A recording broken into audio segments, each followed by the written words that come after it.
그게 믿음이에요. 내가 할 수 있는 일에서조차도 하나님을 의지하는 것, 바로 그것이 믿음입니다. 엘리야가 기도하는데 하나님의 말씀을 듣는데 불 가운데, 지진 가운데 나타나시지 않으셨고 하나님께서 세미한 음성 가운데 나타나셨다. 이런 말씀이 열왕기상 19장인가요? 거기 있어요. 그게 무슨 의미냐면 우리가 어떤 기적과 기사와 이적 속에서만 우리가 하나님을 만날 수 있는 것이 아니라는 거예요.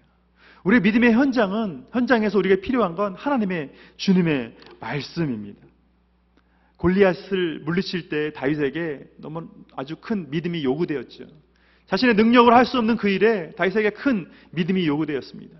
근데 실상 다윗에게 더 큰 믿음이 요구되었을 때는 그 가두왕 아기스 앞에서 미친 척 하면서라도 그 상황을 모면하는 거기에 훨씬 더 많은 믿음이 필요했어요. 왜 다윗은 골리앗과 싸울 때는 믿음으로 이렇게 나아갔는데 이 가두왕 아기스 앞에서는 이렇게 침을 질질 흘리면서 미친 척 하면서 그 상황을 모면하려고 했을까요? 골리앗과의 싸움에서는요, 이건 분명한 싸움이에요. 믿음의 싸움이에요. 너무 분명한, 정말 하나님의 이름이 모욕되어지고 있는 이러한 상황 가운데 가만히 있으면 그건 믿음의 사람이 아닌 거예요. 내가 죽더라도 골리앗과 싸워야 되는 거예요. 이건 믿음의 본질에 관한 부분이에요. 근데 가두왕 아기스는요, 지금 다윗이 어떻게 좀 위협을 가하는 존재라고 여겨져서 다윗을 죽이려고 하는 거예요. 그거는요, 다윗은 지금 골리앗 앞에서는 싸울 수 있었지만 자신을 숨겨준 이 가두왕과 싸우길 원치 않았습니다. 그건 본질적인 문제가 아니에요. 그냥 미친 척 한번 하면 그냥 쉽게 넘어갈 수 있는 그런 문제였어요. 이런 복음의 본질을 위해서는 우리가 목숨을 걸고 싸워야 돼요. 절대 양보해서는 안 됩니다. 예수가 주님이신 것에 대해서는 어느 것에 대해서도 여러분 타협하거나 다른 것으로도 구원이 있을 수 있다. 여러분 지금 이 21세기의 사회에 가장 교회를 위협하고 우리 신앙을 위협하는 건 다원주의예요. 포스트 모더니즘. 구원은 어디에나 있다. 제가 한국에서 그때 어떤 천주 교회를 가다가 제가 깜짝 놀랐어요. 그 천주교 앞에 뭐라고 있었냐면 부처는 우리의 친구입니다. 그렇게 써놨더라고요. 부처는 우리의 친구입니다. 아니 그럼 좀 있더니 아니야 다를까 추기경이란 분이 가셔가지고 불교 절에 가가지고 같이 합장을 하고 앉아 계시더라고요. 불교나 천주교나 어디에나 뭐 신앙만 열심히 하면, 열심히 신앙생활만 하면 구원 얻을 수 있다고 그렇게 가르치고 있어요. 지금 기독교만이 오직 구원은 예수 그리스도에게만 있다. 이 진리를 너무 주장하는 것 때문에 독선적이라는 이유로, 타협하지 않는다는 이유로 지금 교회가 계속 공격받고 있는 거예요. 만약에요, 교회가, 모든 교회들이 다 정말 그 추기경처럼 불교에 가서 합장하고 알라도 믿고 마호메도 믿고 다 받아들이고 다 손잡고 타협하고, 그러면 미디어가요, 지금 뭐 목사님들의 스캔들, 교회의 어떤 스캔들 그런 거 떠벌리지도 않을 거예요. 유독 이 교회에서만, 기독교에서만 예수 외에는 진리가 없고 구원이 없다는 이 복음의 진리를 주장하고 있다는 그 사실 때문에 미디어로부터, 세상의 신문으로부터, 사람들로부터 공격받고 있는 겁니다. 그러나 그래도 우리는 타협할 수 없어요. 열심히 하는 것 여러분 중요합니다. 근데 열심히 하는 게 다가 아니에요. 옳은 길을 가는 게 중요합니다. 우리 특히 한국 사람들 열심히만 하면, 뭐든지 열심히만 하면 된다, 이런 생각 갖고 있어요. 여러분, 저희 교수님이 그러셨는데 무식한 사람이 열심히 하는 것만큼 안타까운 일이 없대요. 좀 무슨 뜻인지 다가오세요?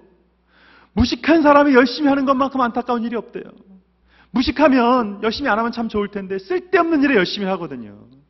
이 열심히 하는 건 나쁜 일이 아니에요. 근데 선한 일에 열심을 해야죠. 뭐로 가든 서울로만 가면 된다? 여러분, 그런 거 없습니다. 서울로 가는 길은요, 정해져 있어요. 진리의 길은 정해져 있는 거예요. 그냥 열심히만 하면 된다. 여러분, 이런 말 현혹되지 마세요. 진리의 길을 걸어가야 되고요, 옳은 길을 걸어가야 됩니다. 어떤 배가 침몰하고 있었어요.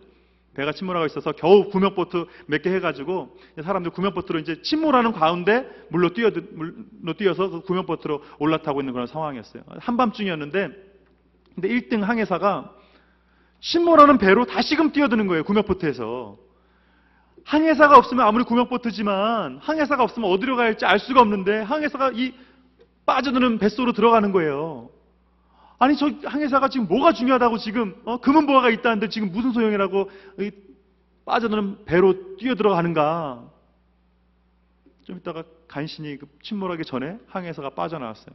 사람들이 막 아우성을 치는 거죠. 당신 없으면 우리 어떡하라고, 어떻게 그 빠져드는 물에 빠지는 그 뱃속으로 다시 들어갔냐고. 근데 항해사가 손을 딱 폈을 때 아무도 아무 말하지 않았다 하잖아요. 항해사가 딱 손을 펴니 거기에 나침판이 있었잖아요. 아무리 뭐 항해사고 뭐 북두칠성 보고 단다고 해도 나침판 없으면 좌우를 분별할 수가 없는 거예요. 여러분, 아무리 열심히 노젓는다고 한들 바른 방향을 가고 있냐는 거죠. 여러분, 지금 무엇을 위해서 달려가고 계세요? 무엇을 위해서 돈을 벌고 있고 무엇을 위해서 공부하고 계세요? 바른 길을 가고 계세요? 생명의 길을 가고 계세요? 여러분의 비전은 정말 주님 안에서 분명히 여러분이 해야 할 일을 하고 있습니까? 우리 스스로에게 물어봐야 돼요. 아무 때나 무작정 내가 열심히만 하면 돼, 물로 뛰어들지 마세요. 그것 믿음 아닙니다. 하나님께서 말씀하실 때까지 기다릴 수 있어야 돼요. 믿음은요, 주님의 말씀을 끝까지 의지하는 겁니다. 주님의 말씀대로 사는 거예요. 거기에 우리의 생명이 있고 진리가 있어요. 생명의 길, 진리의 길, 의의 길, 고든 길, 그 길 끝까지 달려가시는 저와 여러분 되시길 축원합니다. 축복합니다. 여러분, 믿음의 길을 경주해야 합니다. 생명의 길을 걸어야죠. 그 아람의 장군 그 나아만이라는 사람이 있었어요. 이 사람이 아람의 군대 장관이니까 뭐라고 해야 될까요? 뭐 국방부 장관이라고 해야 될까요? 지금쯤 뭐 나라의 그 군대를 책임지고 있으니까 얼마나 대단한 사람이에요. 근데 이 사람이 그 문둥병이 있었어요. 문둥병이라는 것이 여러분 그 뭐 항상 그렇게 뭐 딱 문드러지는 그런 문둥병만 있는 것이 아니라 그 내성 그 문둥병도 있어요. 예. 그래서 이제 그 문둥병 때문에 늘 괴로우니까 이 왕이 이스라엘에 선지자가 있다는데 이런 소리를 듣고 이제 간다는 말에 허락해서 이제 뭐 예물을 준비해가지고 엘리사한테 가죠. 엘리사한테 기도받으면 난다는 거예요. 그런 소문을 듣고 이제 이스라엘에서 잡혀온 그 여종의 말을 듣고 이제 가는 거죠. 갔어요. 근데 이 엘리사가 아람의 군대 장관이 왔는데 내다보지도 않는 거예요. 내다보지도 않고 시종 하나 더 내보내서 뭐라 그러냐면 요단강에 가서 7번 씻어라. 그럼 낫는다. 7번 씻으면 낫는다니까요. 근데 이 아람 장군 나아만이 바로 화를 냅니다. 아니, 다메섹에 이보다 좋은 강이 없어가지고 내가 7번 겨우 샤워하러 온 줄 아냐고. 나는 내 생각하기에는 엘리사가 나와서 내 머리에 좀 안수기도도 하고 좀 막 몸을 흔들어가지고 어떤 좀 하나님의 분을 불러서 이렇게 낫게 할 줄 알았는데 겨우 7번 목욕하라고?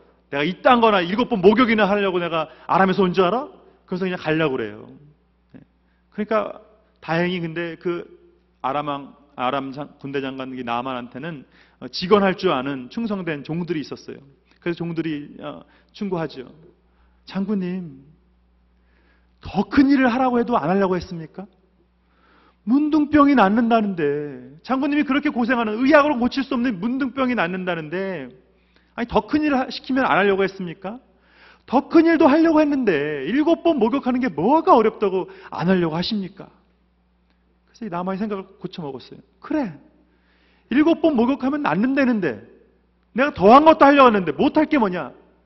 해서 나면 너무 땡큐고 아니면 말고 뭐 7번 그냥 샤워하고 가는 거죠.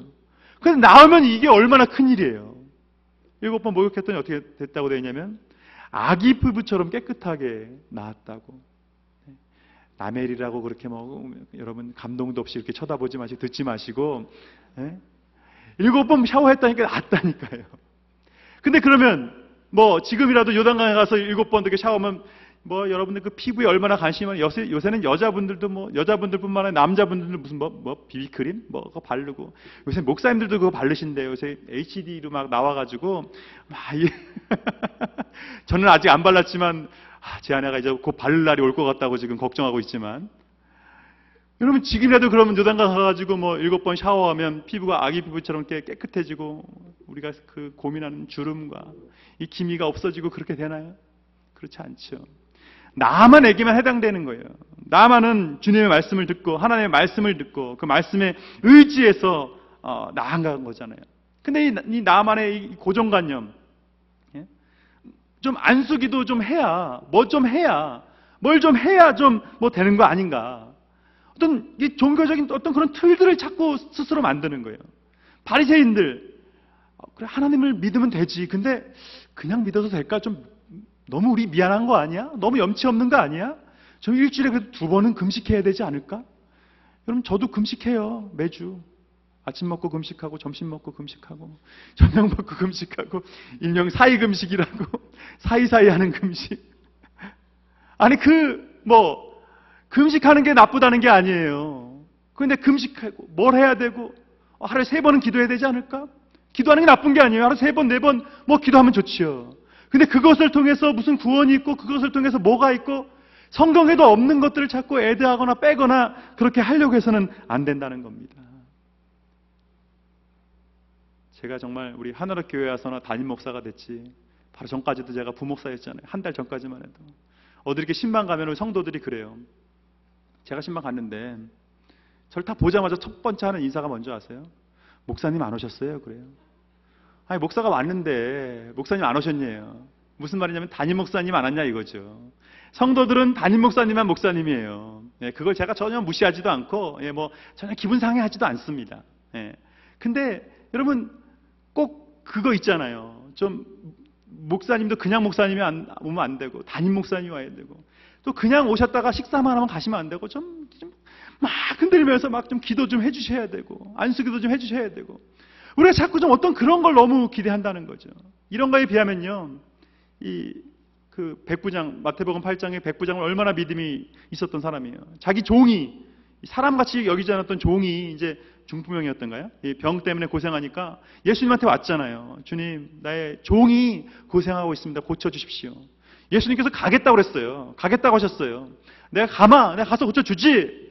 근데 백부장이 뭐라고 그러냐면, 주님이 저희 집에 오시는 것을 제가 감당할 수가 없습니다. 저 같은 사람의 집에 주님이 오시는 수고를 제가 드릴 수가 없습니다. 끼쳐드릴 수가 없습니다. 그런 수고를 감당할 수가 없습니다. 저도 장군이고, 내가 손가락만 까딱하면 오라고 하면 가라고 하면 가는 군사들이 제 밑으로도 수백 명입니다.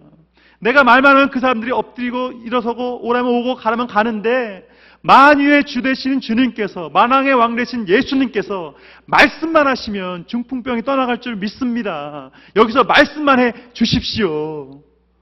예수님께서 너무 놀라신 거예요. 와, 내가 이스라엘에서도 이런 믿음을 못 봤는데, 가라, 내 믿음대로 될지어다. 백부장의 믿음이 뭐예요?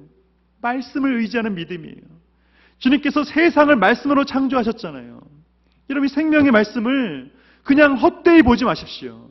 이 성경 말씀이요, 생명의 말씀이에요. 이 성경책 하나에 우리